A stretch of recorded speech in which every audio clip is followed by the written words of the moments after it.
for tat. And, that's the way it is, man. That's the way the cookie crumbles. And you want to fight, we'll give you a fight. All this rhetoric. And don't play stupid here, man. What's made these people go crazy? What about the riots in France? Are those people all Antifa? Well, I am Antifa. I'm anti-fascist. You better believe I'm anti-fascist. Hell yes. But I don't believe Trump's a fascist. He's trying desperately to turn the ship around as the captain of America. But he's got freaking hyenas nipping at his heels. He wants to bring prosperity across the board and create a rising tide thereof for the people at large. And he knows he'll set the best example. He'll be doing the best thing he could for the rest of the world. Set an example. Here, do what Trump did. But you know what? It's tough, man, because we're in it so deep. So turning this ship around, man, is a big deal when he's got all these people fighting him every step of the way, demonizing him, villainizing him, and telling him he's an idiot. And all these establishmentarians that are at his throat. God, he's fighting. It would seem to be a losing battle, but when God's with him, man, we might see some positive change. But we've got to work together here. For God's sake, let's work together. For God's sake. I don't care if Trump calls himself a liberal, Democrat, socialist. I don't care. I'd support him. If he hates homelessness, he's ashamed of homelessness in America, he's got my vote, and he'll get it in 2020. Keep on keeping on. Keep on trucking, man. Put these establishmentarians in their place. These establishmentarians like Barack Obama, who greatly increased poverty and homelessness in America. A huge traitor, and Slick Willie. A huge traitor, and Bush 43, a huge traitor to America. Just walking the status quo line, man. Just perfect puppets to the grand puppeteers of New World Order cabal. This globalist cabal of evildoers, man. Good God, a bunch of scumbags. So even though Trump's a multi-billionaire, and it might be a hard pill to swallow, that God's going to work through this multi-billionaire, hey, okay, just being rich does not exclude you from heaven. If he's doing something for just the regular man, for Jesus Christ, man, then he's going to heaven, man. So you better get used to Trump. If you think you're going to heaven, you might want to get used to Trump being there. Okay? So let's work together. That's all I'm saying here, folks. And if JFK had been a Republican, if JFK had called himself a conservative, if JFK had called himself a capitalist, I would have loved him the same because of what he did. The proof's in the pudding, man.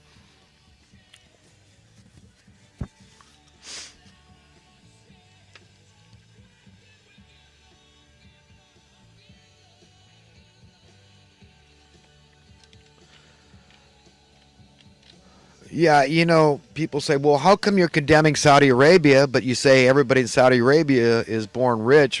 Well, no, I think it's probably a select group, right, of elitists. Well, you got to be born with a certain family name, and you got to have a link to this royalty, kind of like how the Sunnis resent the Shias in these Muslim nations, because the Shiites can come off as kind of elitist. Well, unless you're tied to the bloodline of Muhammad, you're second-class citizen sort of attitude.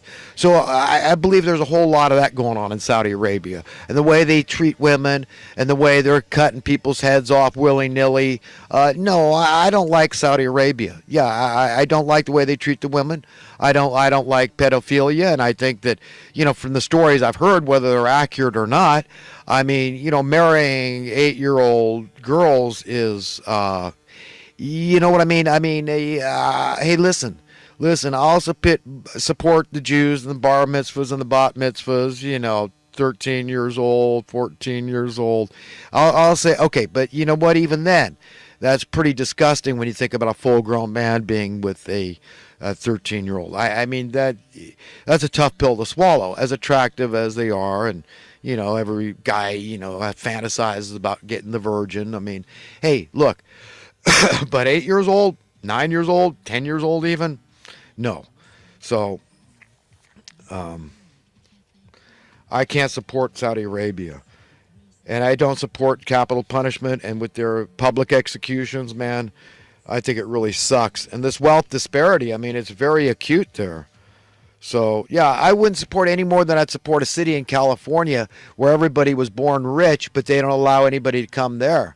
You can't just become a citizen of that city and be rich. No, that's elitism. So it has to be across the board. It has to be a state where we're all born rich. It's the only thing to shoot for, man. And if it sounds idealistic, that's tough. The Bible's idealistic. God is idealistic. Okay?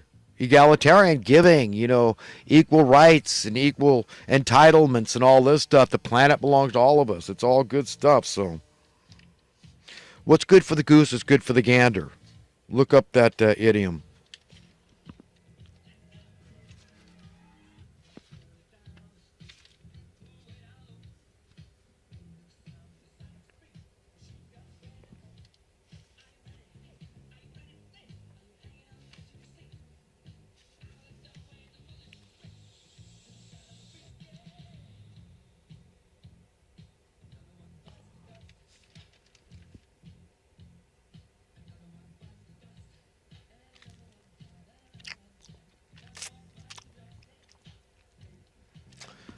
Well, I guess I'm done with talking points,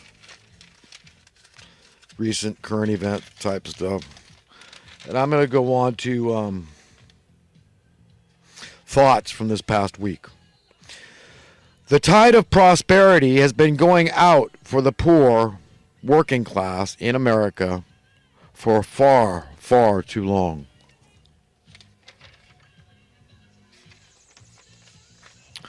Will the real boss, the real master, please stand up? Is it the one I receive from or the one I give to? I like to provoke thought in people. I've been trying to put my finger on exactly what I find so thoroughly insufferable about climate alarmists. There are several utterly untenable factors. Number one, typically, they are big fat hypocrites. Number two, they never discuss prima facie evidence of perpetual, absolutely clean, quote, disruptive technology. Of course, disruptive to what? Profits. Which would serve to be both carbon-free and dramatically raise the standard of living. Right, they need to talk about these things. Raising the standard of living while cutting carbon emissions. We can do that. Why won't they talk about that? It doesn't have to raise your cost of living, but it's all about raising your cost of living to cut the carbon being put in the atmosphere. It's a ridiculous argument. Number three, they only bitch about it, but offer no viable or palatable solutions. Just raising taxes on the poor, that is the low-hanging fruit through raising their cost to exist, their cost of living, under the pseudo-altruistic pretense of stopping the poor from burning CO2 by driving, heating, cooling, because they can't afford the energy. If you were to pass away today and inevitably stand before your maker, and he or she had only one question, which was, on the day before you died, if I told you that one half the people on earth had to perish unless you were willing to relinquish all your possessions, all your money, and all your worldly treasure, which would you have chosen? That's what we all need to ask. Are we ready to meet our maker? It's a tough question we as humans have to answer. When we are fully in our right minds, when we totally, quote, get it, we know without a shadow of a doubt that we yearn to be absolutely free. Furthermore, we will yearn also that all humanity be absolutely free, knowing that is the price for our own absolute freedom. Right, absolute freedom entails everybody around us being absolutely free. The poor truly have no cause to be ashamed. Rather, it is those whom cunningly, deliberately implemented poverty upon the people, thereby stealing their rightful wealth, whom should be ashamed. Absolutely right. Do we teach that the poor have nothing to be ashamed of? But no. The unspoken fact is that we try to make the poor feel ashamed of their position, that somehow it's their fault for being poor, that it's not emanating from on high and the policies of money masters of misery.